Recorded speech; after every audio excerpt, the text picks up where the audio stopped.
we are going to find the resistance of this galvanometer by using half deflection method. We are also going to find the figure of merit.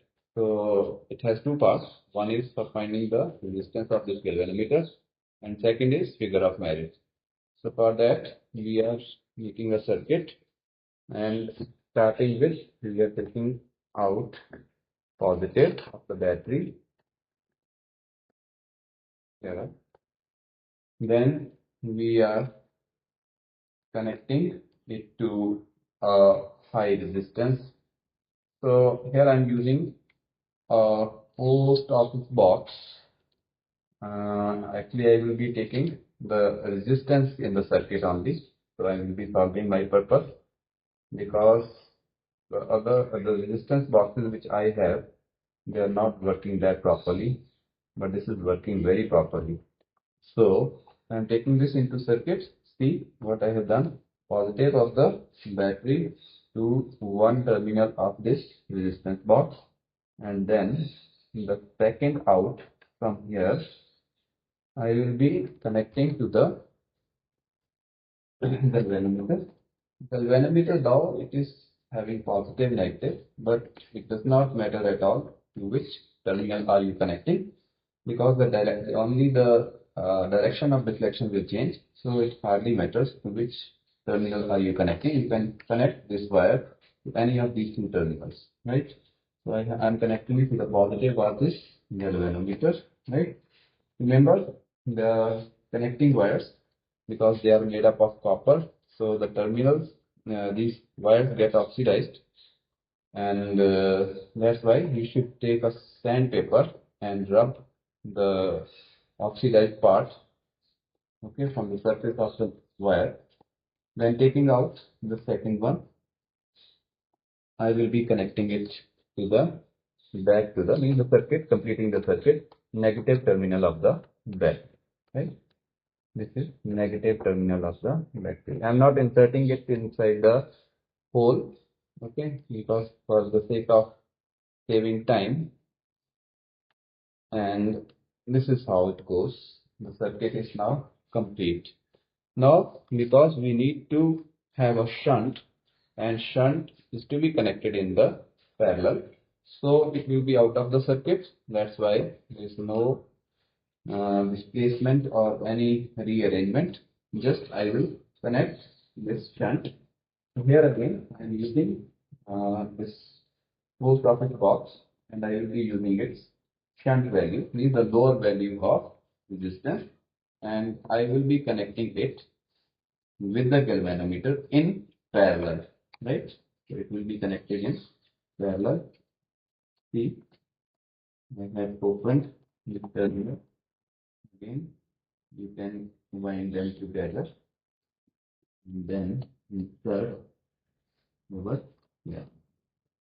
So this is one, and this shunt is to be connected in parallel. That's why I'm connecting it with one terminal over here, and I need to connect the second terminal also. So second, here is the negative negative terminal of the galvanometer. So again, I am winding them together and putting it inside this terminal, right? So the second one is to be C. I'm connecting here with this shunt. Shunt, is very low value of resistance.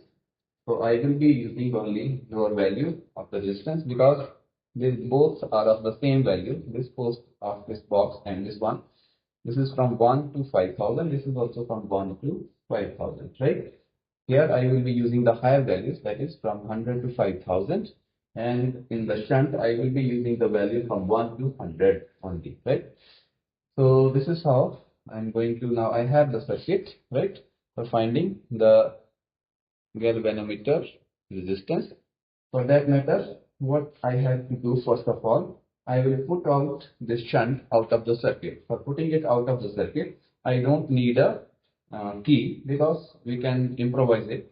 I am taking out this key out of infinite resistance. That means I am inserting infinite resistance into the circuit. Okay, this you can see here it is infinity, it is written. So when I'm taking it out, that means you are inserting infinite resistance in the circuit. And when you are inserting infinite resistance, that means that now this will not be a part of the circuit, because that much resistance will not allow the current to pass through it, right? And be careful that all the terminals are tight, very tightly closed. No connection should be loose. Connecting wires, should be well established here. So this is the circuit. Okay. Now I have put this voltage EMF of this battery at 4 volt. Right. So I am going to switch on the circuit. I can switch it on from there, from here, and then from here. Before switching it on, you can take out at least 5,000. Initially, actually, we need to take out infinite key, but 5,000 will serve the purpose, so that means more current shouldn't pass through galvanometer, otherwise the coil will burn out.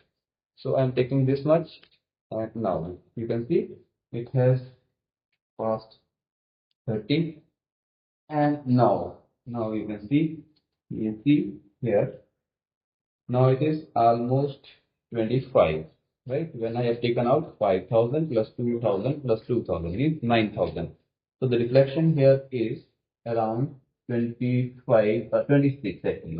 This is 26. If we are, while taking the reading, you have to observe it right from the upfront, means from the directly overhead, so that you can get the exact reading. So this is 26. So we need down the deflection to be 26.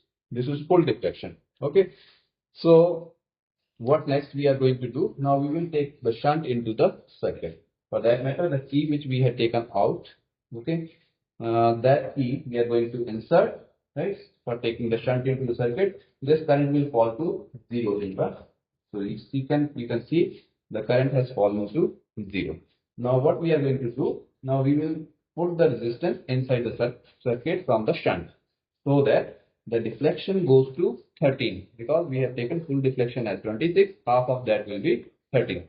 So for that matter, randomly I am taking out 100 first, and fortunately 100 has given us the direct value 13. So right, so take shunt, value of shunt now is 100, and the value of R is, this is 9,000. So that is the reading 9,000, and R equal to 9,000 and S equals to 100. So we can find the galvanometer resistance by using the formula, what? G equals to RS divided by R minus S, right? So that's very simple. So this is one part of the experiment. I'm going to switch it off. This is the one part of the experiment, and I have taken one complete reading, right? So you can now also find the figure of merit from the readings I have already taken. The formula for that is actually EMF, which we need to note it down here for this reading, is 4 volt, right?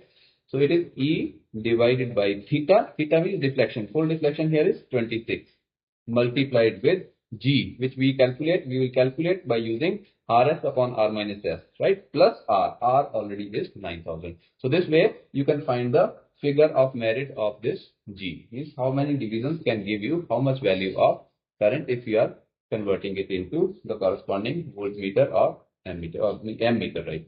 For current, and potential difference for voltmeter, right? Now similarly I will take 2 more readings. Okay, that will be sufficient. Okay, we have taken now 3 readings. Okay, one is for resistance 9,000, second one 7500, this one. So you can see we have I have calculated the galvanometer resistance, which is the mean value of these 3 is 96.03 ohm, right? Now this is to be used for finding the figure of merit. So I have also calculated figure of merit for this galvanometer. Okay, means how many amperes per division it can measure. So from here you can see these are 3 readings. Again, here you can see the EMF we have used is 4, volt and 9000 means first one, second one, third reading. Accordingly, I have written deflection from the previous readings and calculated this figure of merit K. EMF, R is resistance, and G is galvanometer resistance. Theta is deflection. So by using this formula, I have calculated it to be 17.20. This is microampere per division. Okay, thank you.